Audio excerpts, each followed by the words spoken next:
Rova! Le zaza!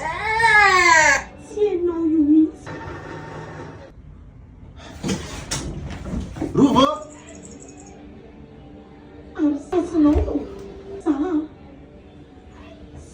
Fangainao tsy hoe anao dosy indray dia le zaza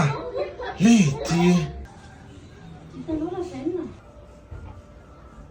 le zaza ho ajereo kely fa zange mbola manenjika an'le asy le dia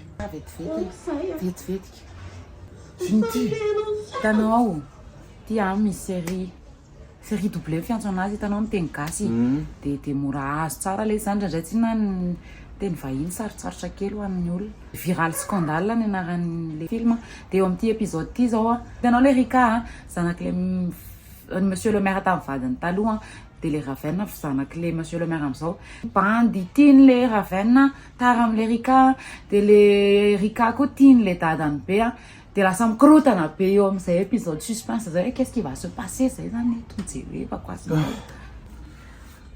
drama be zany ka sady tsy manam-potoana amin'izany arova le zaza fa manana application koa ny Star Times dia afaka mijery amin'izay fotoana mahafaka anao ianao e afaka jerenao hatrany zay aloha ka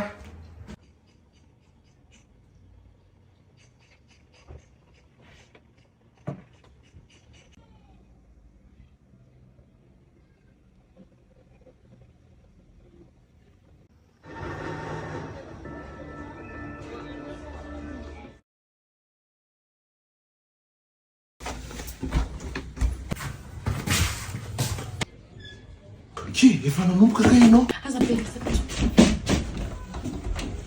tena anao le komba Akombona vavanao a tsy ilaiko miteny ana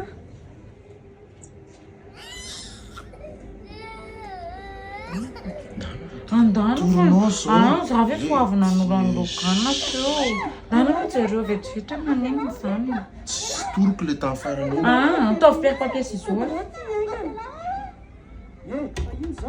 ianao alefa tena daholina tozany sao fa inona mbola nanao amiko mbola nitady